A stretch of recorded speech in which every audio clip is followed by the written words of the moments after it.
Olá, sejam muito bem-vindos ao Conoed 2022 e eu estou aqui hoje para falar de um assunto bem interessante, que são os contos de fadas e as fábulas, as histórias fantasiosas. Há muito tempo eu mesma tive essa necessidade de estudar um pouquinho mais sobre isso, porque principalmente depois que nós adentramos mais no mundo do homeschooling, nós começamos a ver uma certa divergência entre algumas pessoas, alguns cristãos que consideravam os contos de fadas um ótimo recurso como educação, né, como pedagogia, e alguns que se posicionavam contra por haver bruxaria, né, bruxas, feitiço, magia, etc. Algo que, na ótica deles, não condizia com as escrituras, né, com a palavra de Deus.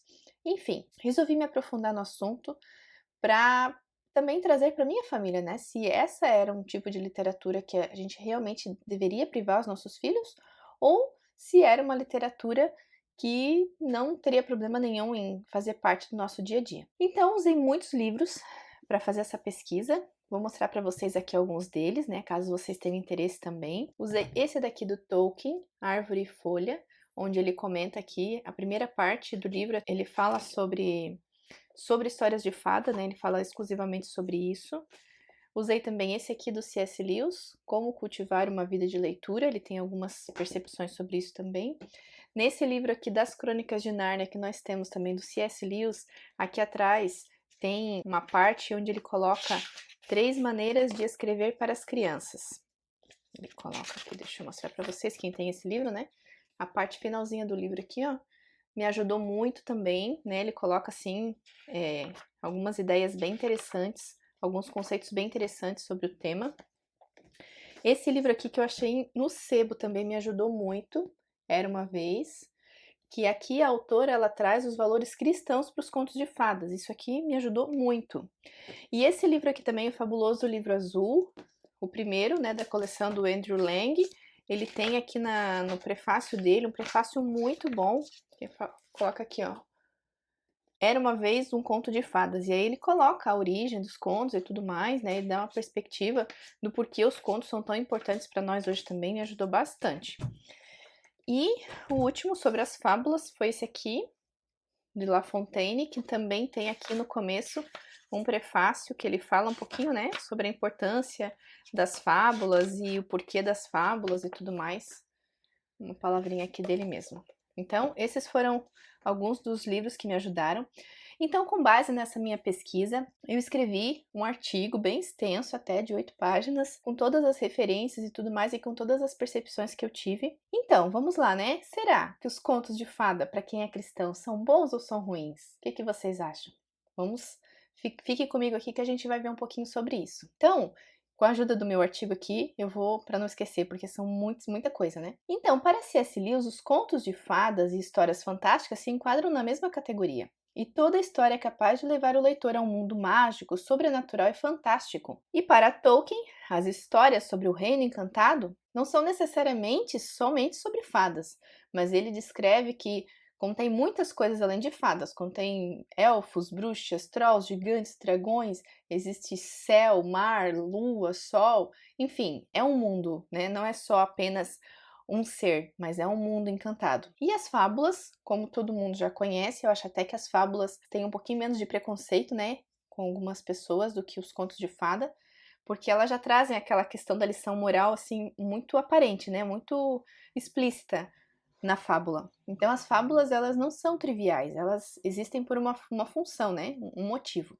E na maioria das vezes, elas são contadas com um animal como personagem, e sempre ao final da fábula existe uma lição de moral, algo que a gente pode tirar algum ensinamento. Então vamos falar um pouquinho sobre a origem dos contos de fadas. Então há muitos anos, antes mesmo da escrita, as pessoas contavam histórias.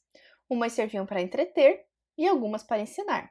A origem dos contos de fada ela é muito incerta, justamente por essa herança oral, visto que se iniciou como uma prática passada de pai para filho, né, verbalmente. Então, dessa forma se torna impossível a gente datar elas. Mas as versões mais antigas de que temos notícias chegaram até nós do Egito e tem mais de 3.600 anos, então olha só. Claro que isso é o que se pode ter comprovação, né? Mas pode ser que as histórias sejam muito mais antigas ainda. Muitas outras histórias vieram da Grécia, Roma e dos 4 cantos do mundo.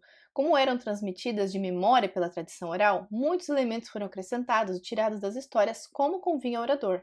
Então, assim, meu pai me contou essa história, mas eu quero contar ela diferente, não gostei dessa parte. Então, existia muito disso, né? Com certeza, os contos que nós temos hoje, eles não são mais como eles foram originalmente criados. Os mitos são as histórias mais antigas de que temos notícia. Muitas delas explicam como as pessoas daquela época entendiam os mistérios do mundo.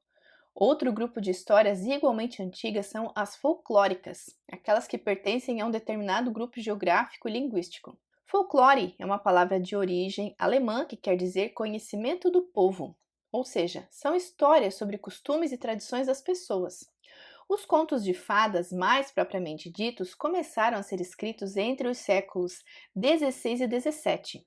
Escritos, né? Muitas dessas histórias passaram da oralidade para a literatura, foram embelezadas, tiraram o linguajar grosseiro e vulgar e lhes deram uma nova roupagem. As fábulas, por sua vez, são histórias curtas, protagonizadas por animais, plantas ou objetos inanimados que agem como humanos. E por volta mais ou menos do século XVII, a fábula foi recriada pelo francês Jean de La Fontaine. Elas são muito mais antigas que isso, é óbvio, né? Na antiga Grécia, onde ela foi cultivada por Esopo, ela já era uma forma de crítica à opressão e aos costumes e aos governos da época. Mas foi o francês Jean de La Fontaine que reescreveu e tornou as fábulas muito populares naquela época. Além disso, La Fontaine caracterizou personagens de acordo com a sua aparência. Ele é considerado o pai da fábula moderna. Então, o início das coletâneas das histórias de fadas começou com o italiano Giovanni Francesco Straparola. Ao que tudo indica, ele foi o primeiro a chamar esse tipo de história de contos de fadas. Sabemos que Straparola é responsável pela primeira versão de O Gato de Botas e que o francês Charles Perrault se inspirou em muitas de suas histórias. Outro importante coletor de histórias de fadas foi também o italiano Giambattista Basili. Mas o apogeu das histórias de fadas aconteceu nas cortes europeias, principalmente nos salões franceses. Entre 1785 e 1789 surgiu uma coletânea de 40 volumes com as mais famosas histórias da época. No entanto, em 1789 veio a Revolução Francesa e pôs fim aos belos salões e à monarquia francesa. Quase 30 anos depois, vemos despontar a era de ouro dos contos de fada. Os irmãos Jacob e William Green mudaram para sempre a história dos contos de fadas. Em 1812, eles publicaram o primeiro volume de histórias folclóricas, recolhidas da tradição oral. Embora eles sejam criticados em certos aspectos, principalmente por associar a tradição germânica às histórias que compilaram, precisamos reconhecer a genialidade desses precursores. E então, um pouquinho mais tarde, na Inglaterra do século XIX, surge um novo nome, que é o Andrew Lang. Ele era antropólogo e membro fundador da Sociedade de Folclore da Inglaterra. E então, em 1889, ele decidiu, como um experimento a princípio, publicar os contos de fadas, principalmente para as crianças. Então ele começou a compilar esses contos e reuniu num livro que viria a ser o primeiro volume de uma coleção exuberante de 12 volumes. E esse primeiro volume foi justamente esse aqui, O Fabuloso Livro Azul. Ele compilou essas histórias. Aqui devem ter mais ou menos umas 30 histórias, pelo que eu andei lendo esses dias. Andrew Lang reuniu mais de 400 histórias entre mitos, contos regionais e histórias de grandes nomes da literatura fantástica. Ele influenciou escritores como Arthur Doyle, Chesterton, Tolkien e C.S. Lewis. Então, aqui foi um apanhado geral, né, sobre a origem, alguns marcos históricos sobre os contos de fada. Por aí a gente vê que eles têm um valor moral grande para a sociedade da época, tinha, né? E pode ter para nós hoje também. E nós vamos ver um pouquinho agora sobre os valores, justamente sobre isso, sobre os valores e a função dos contos de fada. Para que nós precisamos disso? Será que é realmente necessário? Será que eles nos ajudam em alguma coisa? Ou será que é só mais uma história para entreter e divertir as crianças? Os contos, eles podem contribuir muito para o mundo atual, tão desprovido de valores éticos. Os contos de fada também refletem o que Lewis chamou de a lei da natureza humana, que é a noção do certo e errado. É difícil quando a gente precisa criar uma criança no mundo sem dar a ela um norte. Não que os contos de fadas serão a sua regra de valor. De forma nenhuma, para nós que somos cristãos, a nossa regra de valor absoluta é a Bíblia. Mas nós podemos nos usar de histórias assim, sim, para moldar as virtudes dos nossos filhos, para mostrar para eles o certo e o errado através dos erros e das consequências e dos acertos desses personagens das histórias. Porque essas histórias têm o poder de cativar as crianças. Eu acho que não existe criança que não gosta de histórias. E eles ficam tão envolvidos com a história e eles absorvem tanto aquela história que às vezes acontece uma situação e eles lembram daquela história. Olha, mamãe, aconteceu igual aconteceu no livro, na historinha tal. E eles são capazes de guardar a lição daquela história com muito mais facilidade. Por isso que, ao meu ver, as histórias, a leitura e tudo que envolve isso é tão rico e é fundamental para a formação deles. George MacDonald foi um autor que influenciou C.S. Lewis e Tolkien, também advoga que a principal função dos contos, da imaginação, é inquirir sobre o que Deus tem feito. Então, todos os autores aqui, eles têm um ponto de encontro sobre a função dos contos. Eles acreditam que os contos, eles convergem para Deus também. Eles usam da imaginação para mostrar aquilo que Deus tem feito. Eles usam da imaginação para que a criança prepare o terreno para receber de uma maneira mais aceitável a palavra de Deus. Porque se nós formos parar para analisar, a Bíblia é uma história fantástica. Nela existe menino matando gigante, existem dragões, existem pessoas que são lançadas na cova dos leões e não morrem, que andam pelo fogo e não se queimam. Existem histórias fantásticas. E como que uma criança, como que uma pessoa desprovida de uma imaginação fértil vai conseguir ter fé, vai conseguir acreditar naquilo que está lendo, se ela não tiver com o terreno preparado? Então, esses autores, eles acreditam que alimentar a imaginação de uma criança vai fazer com que ela acredite em Deus de uma maneira muito mais fácil, com o coração muito mais aberto, sabe? Porque ela já está habituada àquilo. Então, ela sabe que aquilo realmente aconteceu, que aquilo é verdade, sabe? É nisso que eles acreditavam. Então, o conto de fadas, ele é acusado muitas vezes de dar às crianças uma falsa impressão do mundo em que vivem. Para Lewis, porém, nenhum outro tipo de literatura que as crianças poderiam ler daria uma impressão tão verdadeira. O Lewis acredita que histórias realistas são muito mais propensas a criar falsas expectativas do que os contos. Ele explica que a criança ela possui dois anseios, o real e o fantasioso. O real seria aquele desejo de ser popular, aquele desejo de ser o melhor aluno, por exemplo, né? E o outro anseio é aquele que ela adquire através da leitura, através dos livros. É de ser um espião, é de ser um cowboy, é de ser um grande herói. E é esse segundo anseio que faz a criança, que faz aquele jovem querer ser melhor, não o anseio realista meramente. E os contos de fadas, eles alimentam o nosso imaginário, nos levam a mundos nunca antes visitados. Eles tornam possíveis coisas impossíveis. Nos apresentam personagens excêntricos, nos tiram um pouco do mundo racional e nos levam ao mundo sobrenatural. Além disso, nos transmitem valores éticos, nos fazem querer ser como o herói ou a heroína da história. Se analisarmos os contos de fadas, chegaremos à conclusão de que muitos deles, de certa forma, lembram algumas das histórias bíblicas, como eu já falei, né? Nós vivemos hoje num mundo permeado por imagens prontas e muitos estímulos visuais. Não precisamos mais exercitar a nossa mente e a nossa imaginação para nada. Recebemos tudo pronto nas telas. Os contos, com suas fadas, duendes, dragões, gigantes, exercitam a imaginação da criança e lhe dão a oportunidade de criar um mundo só seu. É diferente você pegar e colocar um filme para a criança assistir, onde está tudo pronto ali, as montanhas, o mar, o céu, o sol, do que você ler, narrar uma história para a criança e ela na cabecinha dela começar a imaginar como que é a relva verdejante e as montanhas nevadas e o sol brilhando e tudo mais. Esse exercício para a imaginação dela é muito, muito, muito benéfico. Conforme a afirmação de George MacDonald, podemos concluir que a fantasia presente nos contos prepara a nossa mente e o coração para viver de maneira sobrenatural nossa vida com Deus. Foi aquilo que eu já falei, né? Afinal, a fé é a certeza daquilo que esperamos e a prova das coisas que não vemos. Hebreus 11:1. Mas você pode estar se perguntando: é saudável expor as crianças a histórias com violência, mortes e traições?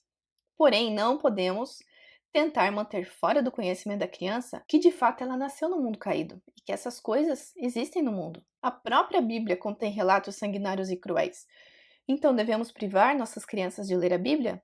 Não devemos ler a Bíblia da maneira integral para elas? De maneira nenhuma. A gente sabe que a Bíblia é a palavra de Deus, é viva e eficaz, e a gente sabe que é o Espírito Santo que produz neles, né, o fruto. Nossa única missão é plantar, é semear, é ler para eles, né? Até que eles possam ler sozinhos, para que eles saibam como Deus interviu providencialmente na história e tudo mais que aconteceu. Claro que algumas coisas são inapropriadas à idade, por exemplo, relatos de adultério, talvez essas coisas assim a gente tem que esperar um pouquinho para relatar para eles integralmente como que aconteceu. Mas, por exemplo, não podemos contar para eles a história de Davi e Golias. Davi atirou a pedrinha e matou Golias e pronto, acabou. Não, tem gente que para por aí. Mas a história não termina por aí. A história termina quando Davi saca a espada do gigante e corta-lhe a cabeça. Então acontece a guerra, né? E tudo mais. Então não tem por que nós privarmos os nossos filhos disso, porque eles vivem no mundo caído, eles precisam entender que no mundo existe a maldade.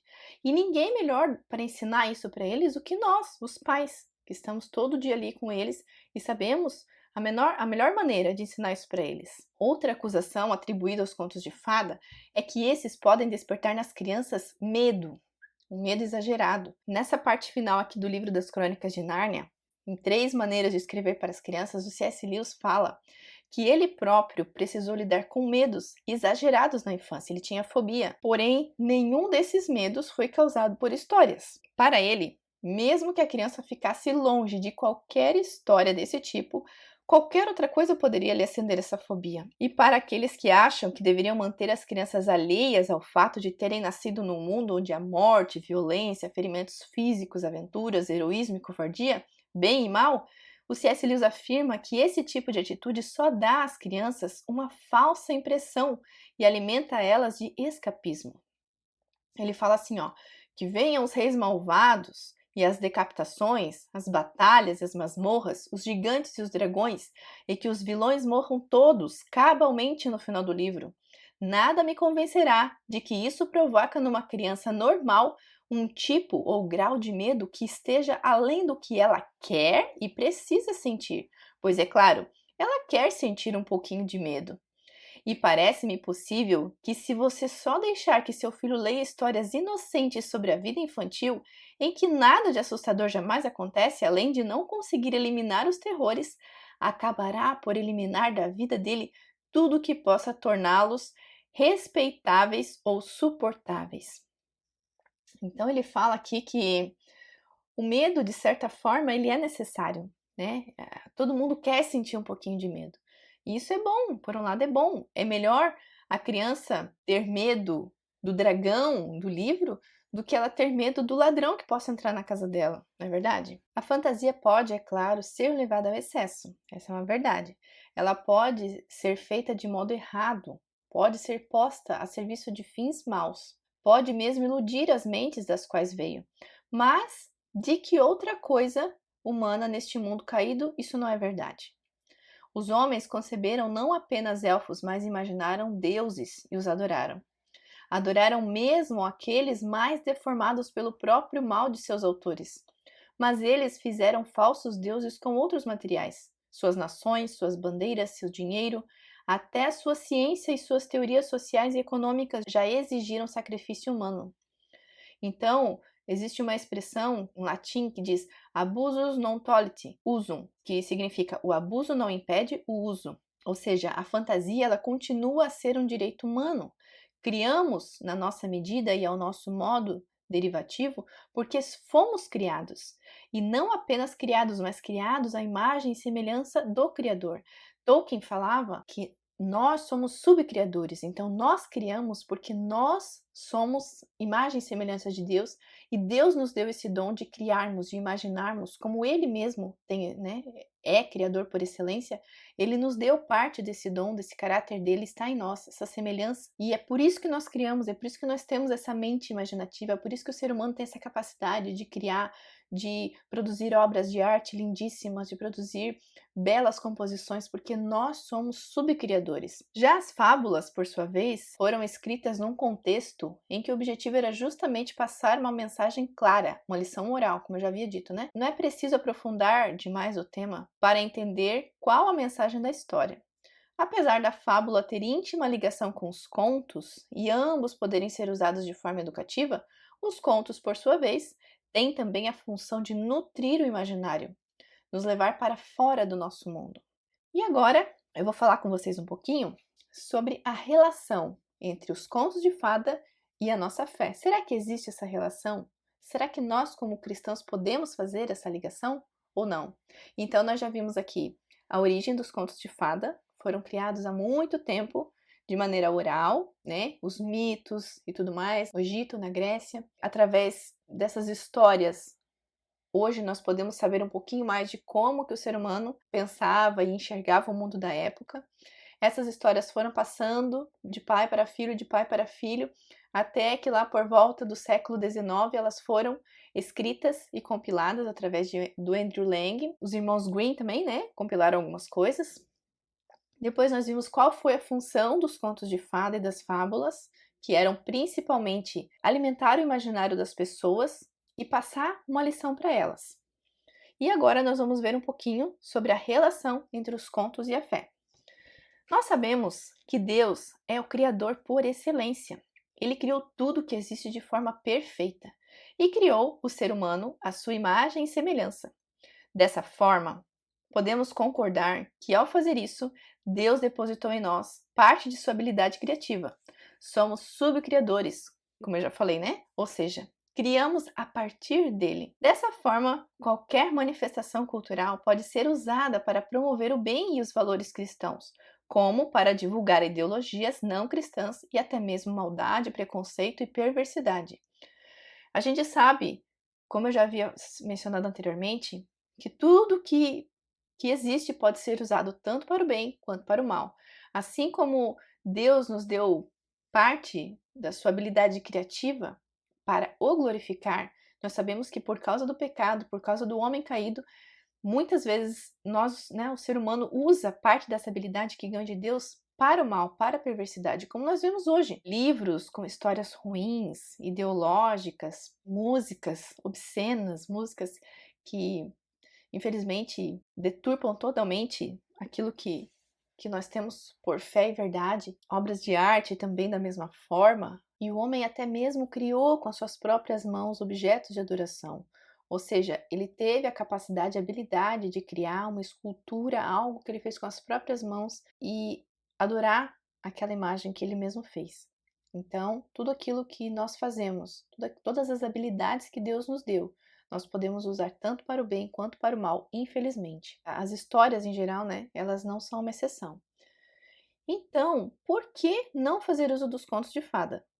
Eles certamente podem ser utilizados não somente para afirmar os valores bíblicos, como também para dialogar com a cultura secular. A música, a dança, os gêneros literários e as inúmeras manifestações culturais não podem ser considerados maus em si mesmos. Na verdade, são produções daqueles que foram feitos à imagem e semelhança de Deus. Mesmo com o pecado, essa imagem não desapareceu, apenas foi corrompida. E essa corrupção também pode ser observada em diversas manifestações culturais. Então, convém a nós, cristãos, usar adequadamente as manifestações culturais e suas mais variadas formas para o bem e para a propagação da sua palavra. Todavia, nós devemos nos atentar para apresentar às crianças as versões integrais e originais das histórias e dos contos. Os desenhos animados lançados hoje principalmente da Disney, eles, sem dúvida, eles deturparam muitos dos contos. Por mais que os desenhos não sejam ruins, né, não sejam maus em si mesmo, mas muitas vezes eles tiraram o sentido original que o autor queria dizer com aquele conto. Grande parte não foi fiel à história original. Eles omitem detalhes, eles tiram personagens ou colocam personagens. Tolkien observa que as crianças perdem muito da riqueza dos contos em suas versões abrandadas.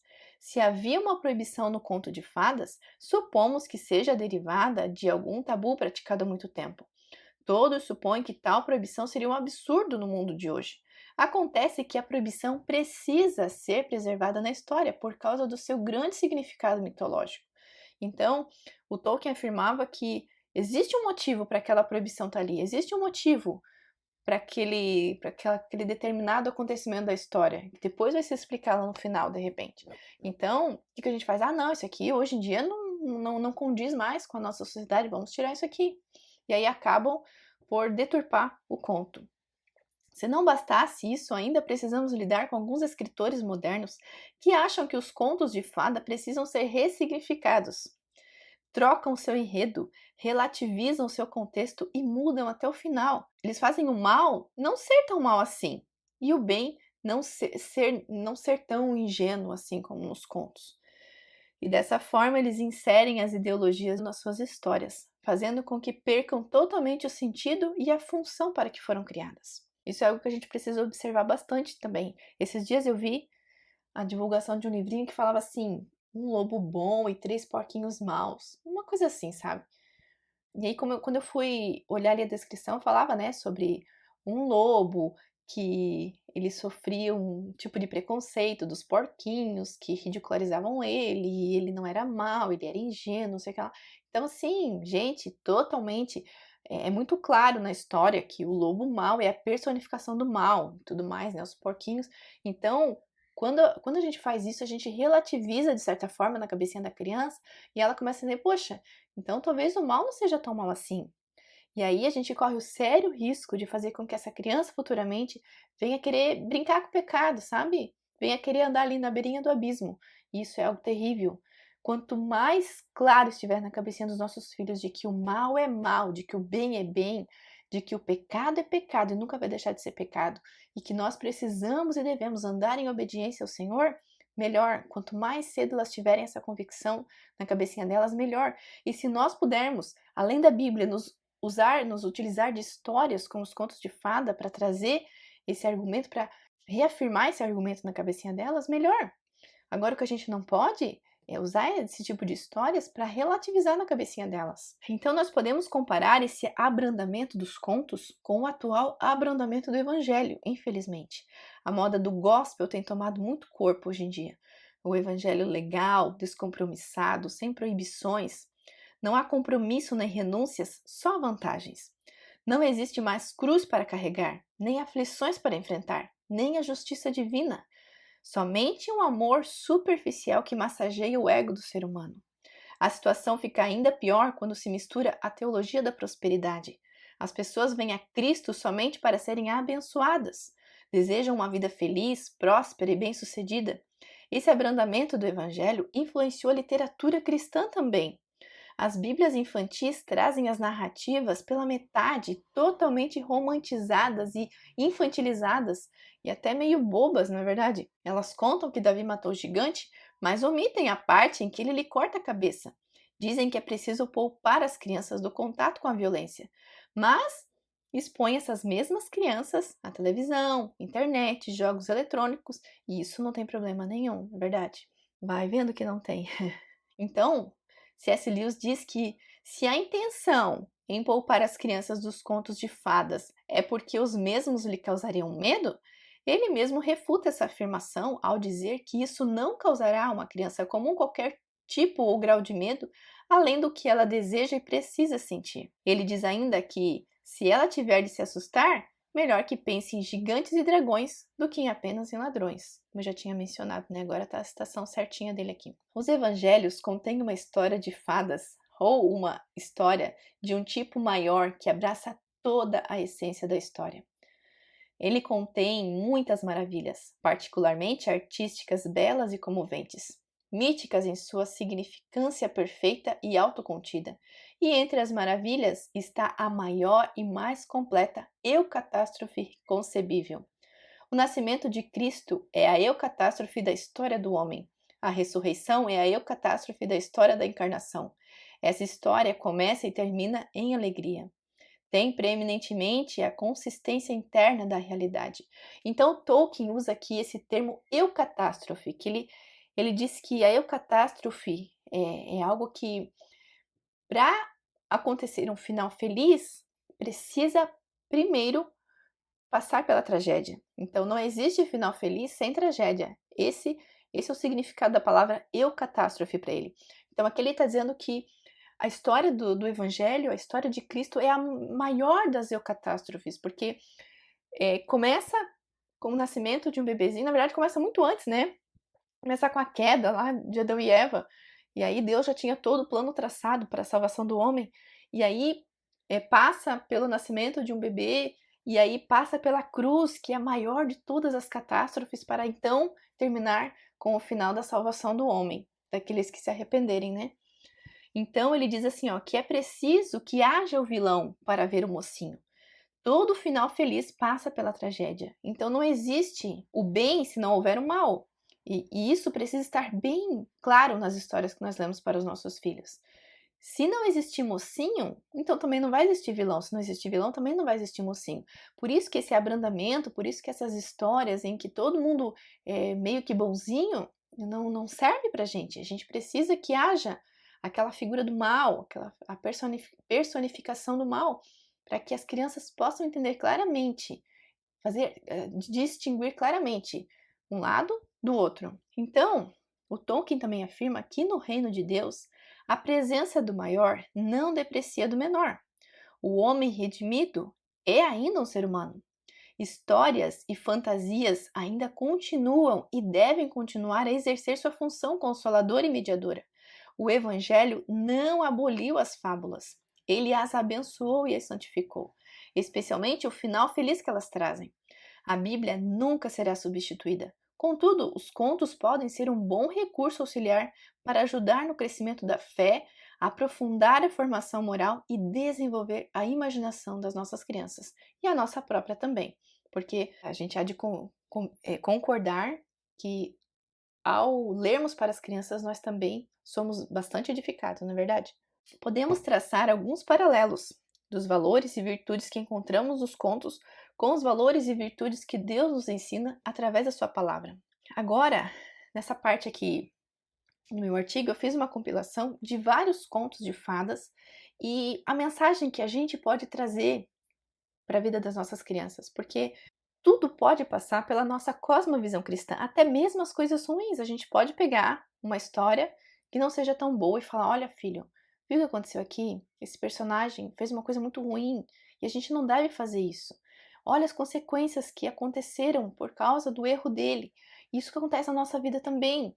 Se a gente peca, se a gente erra, existem as consequências. A lei da semeadura é essa. Tudo que a gente plantar, a gente vai colher. Então nós como cristãos e como pais, podemos utilizar da nossa cosmovisão cristã para que tudo passe pelo crivo da palavra. Não é porque uma história, um conto de fada, não foi escrito por alguém cristão ou não foi escrito de acordo com a palavra de Deus e usando versículos bíblicos que não pode ser usada para fins bíblicos. Nós podemos sim usar os contos e as histórias para fazer uma ligação com a Bíblia para os nossos filhos. E agora eu vou dar alguns exemplos para vocês aqui de como isso pode ser feito. Por exemplo, no conto da Bela e a Fera, temos um exemplo de um amor que ama o inamável.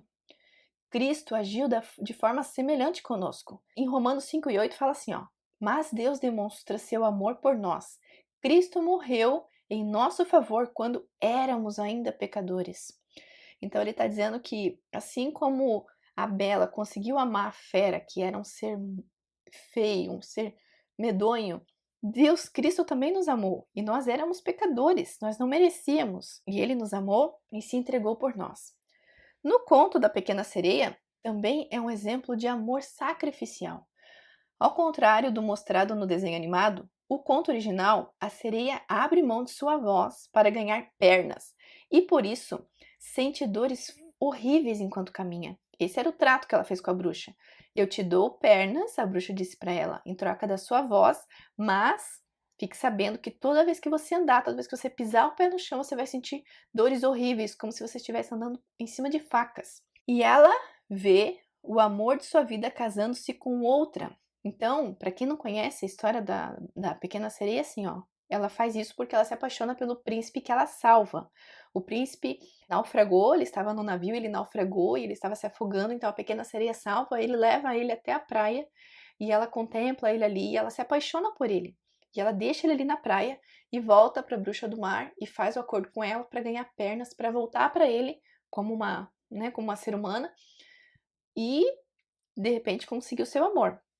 Mas enquanto ele está ali desacordado na praia, vem uma outra moça e tira ele da praia e leva ele para um lugar e cuida dele e tudo mais. E aí o moço, o príncipe, se apaixona por essa moça que tira ele da praia. E aí a pequena sereia vai ao encontro dele e ela não pode falar, ela não pode contar o que aconteceu. E o príncipe acha que quem salvou ele foi a moça que tirou ele da praia, e não a pequena sereia. Então ele não sabe que foi a pequena sereia que salvou ele. E aí, o príncipe se apaixona pela outra moça e a pequena sereia fica sofrendo ao lado dele o tempo todo. E o príncipe vê a pequena sereia como uma irmã mais nova para ele, como alguém que ele tem muito carinho, mas um carinho que não chega a ser um carinho entre um homem e uma mulher, é um carinho de um irmão.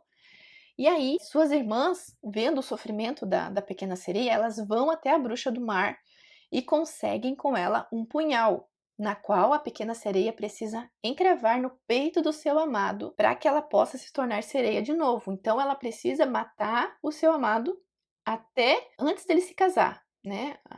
Na manhã em que ele estiver casado, se ela não tiver feito isso, ela vira espuma do mar, a pequena sereia. Então, a pequena sereia, tomada de um grande amor, ela não tem coragem de matar o príncipe e ela se lança na água, tornando-se espuma. Esse é um amor sacrificial. Ela perdeu a sua voz, ela tinha dores horríveis para caminhar, tudo para estar ao lado do príncipe. Ela viu seu amado se casando com outra e ela teve a oportunidade de ter a sua antiga vida de volta, de voltar a virar sereia, mas ela não teve coragem de matar o amor da sua vida. Ela preferiu que ele vivesse feliz ao lado de outra do que matar ele. E aí ela se lança no mar e vira espuma. Então, esse é um exemplo de amor sacrificial que não leva em consideração apenas os seus próprios sofrimentos, os seus próprios problemas, mas que pensa no outro. Nós podemos fazer muitas ligações e tirar muitas lições desse conto.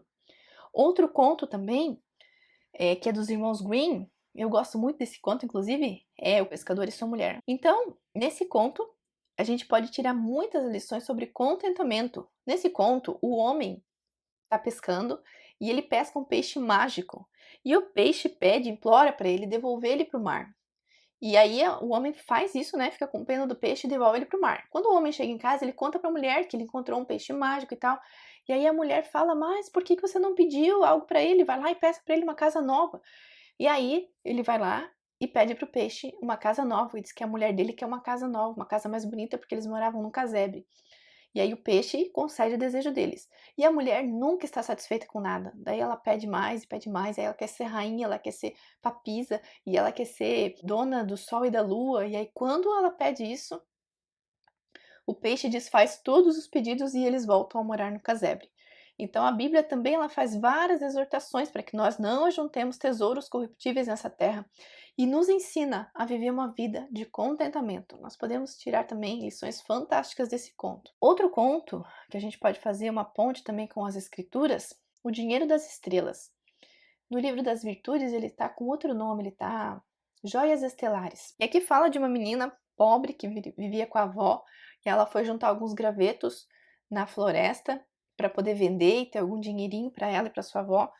E aí ela encontra várias pessoas nesse caminho. Ela encontra um menino que está com muita fome e aí ela tem só um pedacinho de pão e ela dá pro menino aquele pedacinho de pão. Ela encontra uma senhorinha que está com muito frio, ela tira o chale dela e dá para a senhora. Ela encontra outra menina que está quase morrendo de frio porque está só com uma camisolinha. Ela tira o vestido dela e dá para a menina e fica só com uma camisola. Depois, quando ela encontra outro senhor que está ali também catando os gravetos e pede ajuda para ela, dá os únicos gravetos que ela tinha conseguido. E aí então aparece um anjo e deixa cair do céu várias joias, diamantes e pedras preciosas e diz para ela catar tudo aquilo. E aí a gente pode fazer uma ponte, né, fazer uma alusão desse conto com a passagem de Mateus, que diz, né? Pois eu tive fome e vocês me deram de comer, tive sede e me deram de beber. É a pessoa bondosa, a pessoa que pensa nos outros, que divide o pouco que tem. Então, isso é bem especial também. Das fábulas, nós também podemos tirar ensinamentos muito valiosos. Na conhecida fábula, por exemplo, da lebre e da tartaruga, a gente aprende sobre a perseverança, que a gente nunca é pequeno demais ou desabilidoso demais para fazer alguma coisa. Tudo aquilo que a gente insistir e perseverar, nós somos capazes de fazer. Na cigarra e da formiga, nós aprendemos sobre o trabalho diligente e a própria Bíblia fala sobre a formiga, né? Vai ter com a formiga o preguiçoso.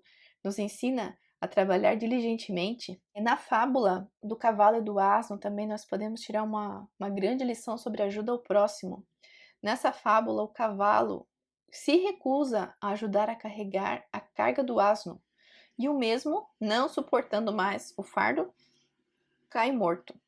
Então, o cavalo, por sua vez, é obrigado a carregar toda a carga do asno e mais a própria carcaça morta. Então, eles estavam andando lado a lado e o asno estava com uma carga muito pesada. Ele pede ajuda para o cavalo: me ajude a carregar, carrega um pouco para mim.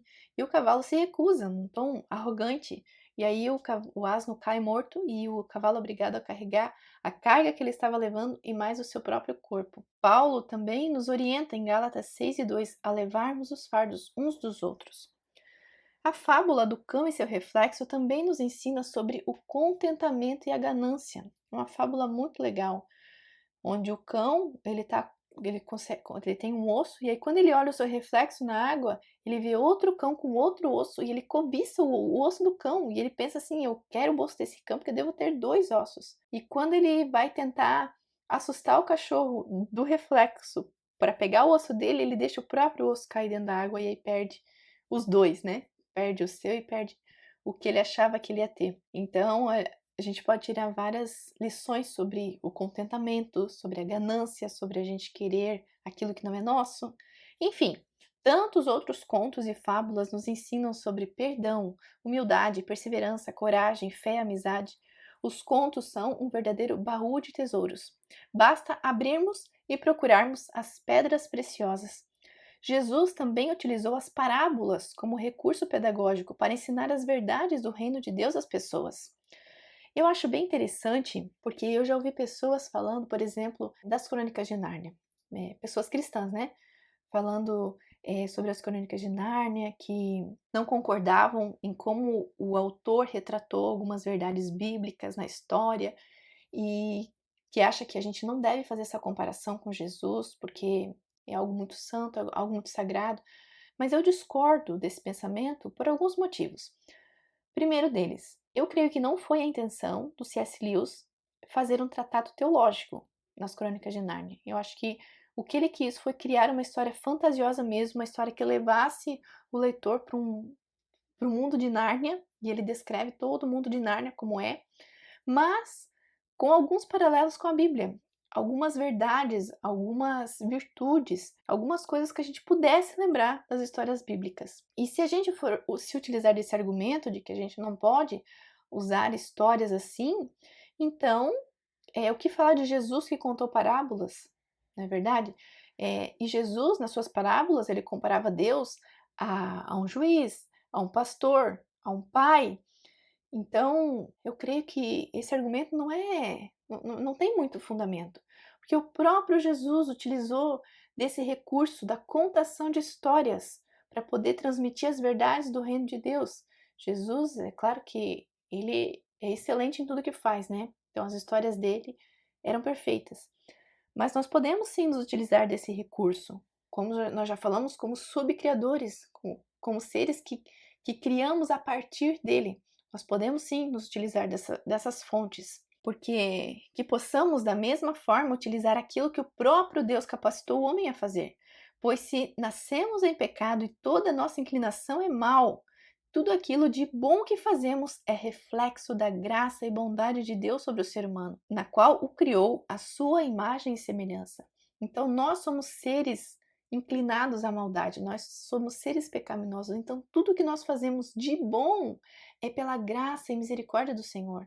E até mesmo as pessoas que não são cristãs, existe a graça comum que também é derramada sobre a vida delas. Então, concluindo, o poeta renascentista inglês Edmund Spencer, ele afirmava que com o aparato imaginativo, a pessoa passava a ter uma biblioteca de memórias cheia de maravilhas no sótão da mente. Eu achei muito legal essa frase, porque é algo que ninguém tira, né? Está aqui, ninguém é capaz de tirar de você aquilo que está aqui na sua cabeça. Podemos dizer que os contos de fadas provaram ser um gênero literário excelente como recurso pedagógico e ético e contribuem para enfatizar os valores cristãos nele contidos. Diante disso, não há motivos plausíveis que possam justificar a rejeição dos contos de fada, como vemos no meio cristão e não cristão.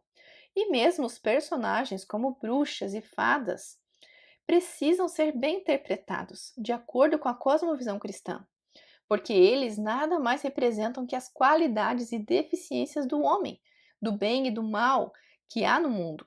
Claro que toda e qualquer história precisa passar pelo crivo da palavra. E outra coisa que nós precisamos levar em consideração também é a maturidade da criança para a qual nós estamos lendo.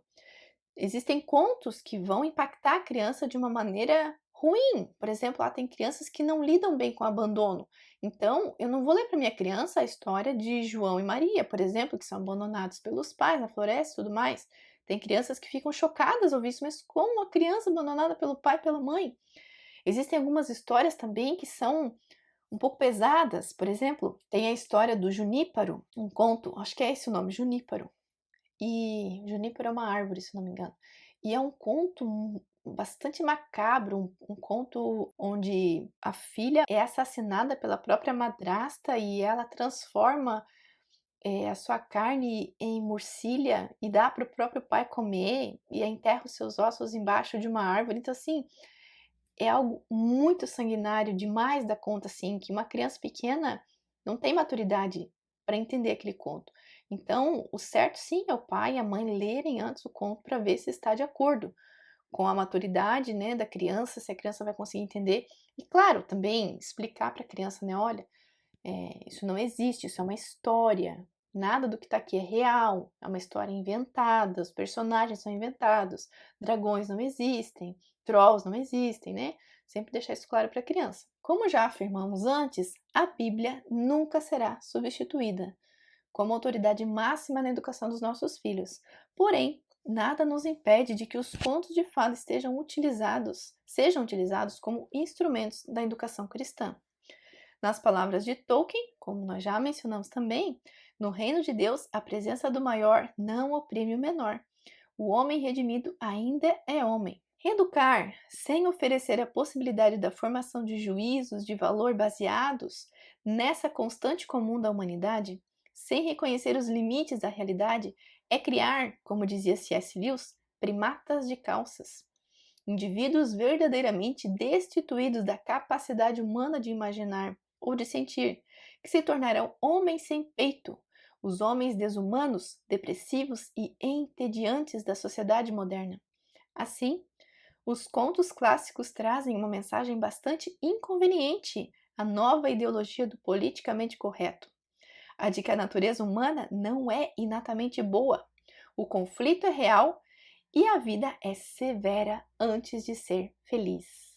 Então, essa é a minha conclusão. Espero que vocês tenham gostado. Se ficar alguma dúvida, nós podemos também, né, fazer um bate-papo sobre esse assunto. Eu acho bem importante a gente dialogar, a gente colocar os nossos pontos de vista. Na comunidade da Educalar, nós temos, às vezes, levantamos várias discussões interessantes sobre o tema. E, inclusive, esse tema foi algo que a gente já levantou lá na comunidade também, e algumas famílias se posicionaram, o que acreditam, o que concordam, o que discordam, e é sempre bem legal, porque a gente percebe, às vezes, pontos de vistas diferentes do que a gente já tinha formado, né? E como eu falei, essa foi uma preocupação minha, da minha família, e foi por causa disso que eu comecei a pesquisar sobre esse assunto. Então, hoje, nós somos, assim, apaixonados por contos de fada aqui em casa, as crianças gostam muito dos contos, tanto a minha menina quanto o meu menino. E claro, né, como eu falei, a gente sempre procura ler antes os contos, principalmente aqueles que a gente não conhece, para ver se realmente dá para passar. E não tendo nada demais, a gente lê para eles. E nós somos muito edificados com esses contos, Nós sempre procuramos trazer as verdades bíblicas, né?